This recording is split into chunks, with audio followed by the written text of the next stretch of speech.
Equity Chat. This is Keith Curry and Dr. Michael Galvin, who are here today to have a conversation, a quick conversation, regarding as it relates to Equity Chat. I have a couple surprise questions too, but let's begin this. Dr. Gavin, as you engage in equity-focused work, what is your walk-up song or your theme or your anthem? So that is easy for me. It's "We Got the Jazz" by Tribe Called Quest, and any song on Low End Theory, the best rap album ever created, in my opinion. And I'll go to the mat on it. Wow. So you really did debate that one. You got All your day. you got your arguments ready? Yeah, I'm ready. That's good. All right, I have the next question. What high school did you attend? And besides yourself, who is the most famous graduate from your high school? Oh, most famous? Right. Besides yourself. Okay, Evanston Township High School. I'll tell you, I have a feeling where this question's coming from. Our class of 1994 have two women who are really, really famous. One is Sumi Pendiker, in my opinion, who is also an all-out rock star with diversity, equity, and inclusion. And Megan Toohey, who was a Pulitzer Prize winner who broke the stories on patriarchy in Hollywood and the sexual assault that many women are facing. So two from 1994 major operators in that space. Isn't it proud when you have people that you went to your high school who are doing amazing work? 100. So I follow Sumi all over the place, right? She's one of my heroes. So I love it. It's part, like, Evanston is part of who I am. I know it's part of who she is. Yeah, I love watching these two do their work. Absolutely. Was there a defining moment or experience that was a catalyst your journey to engage in this work, serving and championing community college students? Yeah, actually, so going still in Evanston, grew up. I'll try to be as fast as possible, but really easy to say that K-8, I had a very diverse experience with regard to students who were in my classroom. And I was also an athlete and was an athlete all the way through high school. But by the time I went through 9 through 12, my classes were almost monolithically white and middle class. And the only place that I saw the same students that I was in classes and sports teams with that were either African American, Hispanic, or white and socioeconomically oppressed were on the sports fields. And so I could see the housing districts and the educational system were reproducing themselves with regard to structural oppressions. I didn't have the language for it then, but I could see really quickly the way in which higher ed and even K-12 was creating and recreating systemic racism and economic oppression. And so when I saw what community colleges could do, I knew this was the space for me to try to disrupt that kind of pattern. We all have a vision of the future we want to live in. What is your freedom dream for higher education, and what gives you hope for its future? So mine would be that we have situated American higher education to be part of the promises made in our original documents, meaning the American Declaration of Independence, Bills of Rights, et cetera. And probably more importantly, and you're always good about talking about this, Keith, how people feel is that they belong in academia, no matter what kind of background they've had or what sort of situation they've thought about in terms of whether I belong on campus or not, that they step onto any campus and they know this is where they belong. And so my dream would be that all of the structures, systems, rhetoric, policies, et cetera, that prevent people from thinking that our college material are removed, and that we subsequently can educate people in ways that allows them to achieve their dreams without any kind of barriers that they would see. What gives me hope is people like you, some of the work that's being done across the country, and just the fact that we have people on our campuses who are committed to students at all costs. And so even in trying times, we see that people are pretty resilient and committed to the notion that education matters and students are first. To do this work, we must continue learning and partnering with others. How do you educate yourself, and who is informing your practice? So I educate I read a lot.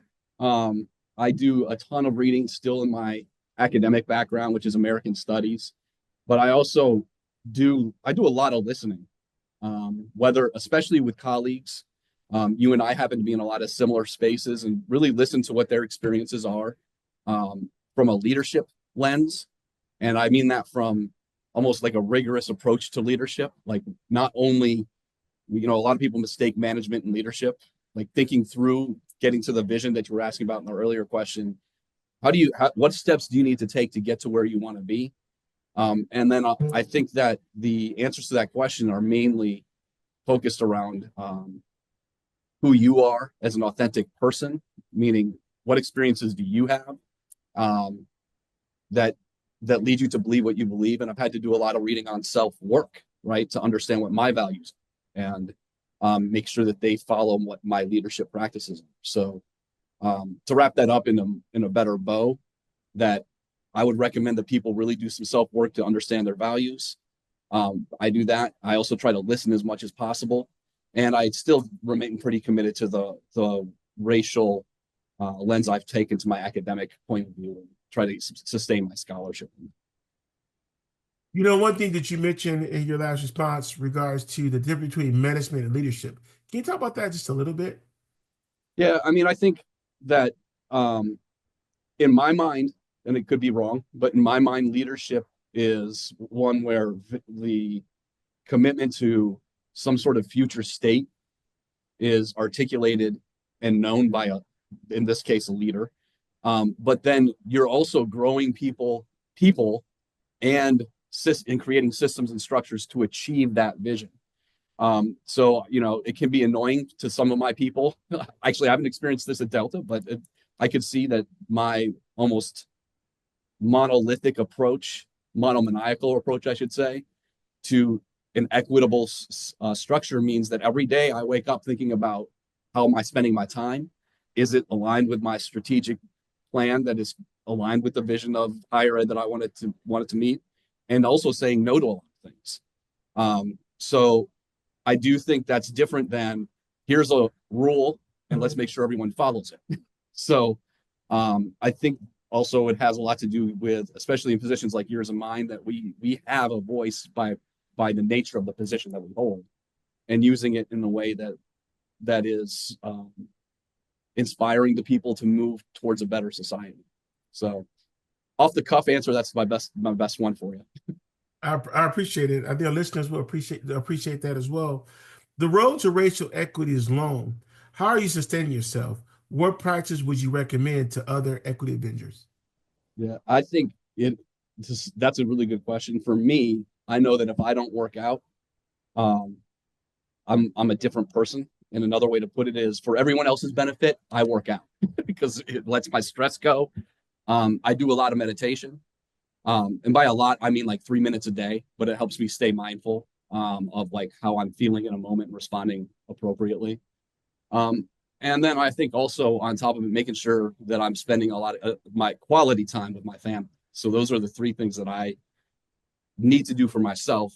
And also, I think they do well for other people because of how I show up in those spaces because of it. So, Yeah. And my last and final question would be if you could offer three words of advice to educational leaders during this time, what would your three pieces of advice be to those to us? I think, first of all, know you're not alone. In another way of saying that is use the community and the network that you have. And if you don't have one, know that like there is one out there that you can find. On top of that, not be fearful. And let me rephrase that. Like, don't let fear dictate how you show up and also make decisions. Make the one that you can align yourself with. Obviously, we're seeing a lot of legislation and other kind of rhetoric that is threatening to higher education. But as leaders, we can really think through how do I maneuver in a space that is mission centric. And I think that last part's really important. And then the third one is um, taking, like, it's much similar to the first, but really making sure that we're showing up for others in a way that is understanding. I think the overused word sometimes is empathetic, but really understanding how people are impacted by the fact that they might come to work one way, they go home, watch the news, and they come back another way, right? So how do we just make sure that we're providing a moment and a safe space for folks to engage in the work that we have to do, but also is recognizing that, there's a lot going on outside the walls of our work. And how do we make sure that we're providing like a little cushion for a moment before we get into and engage in meetings or discussions about students in general? That's the three I got for you. Thank you very much, Dr. Mike Gavin, president of Delta College, being a part of EquiChat 2.0. We really appreciate your time this morning. Thank you very much. I appreciate it.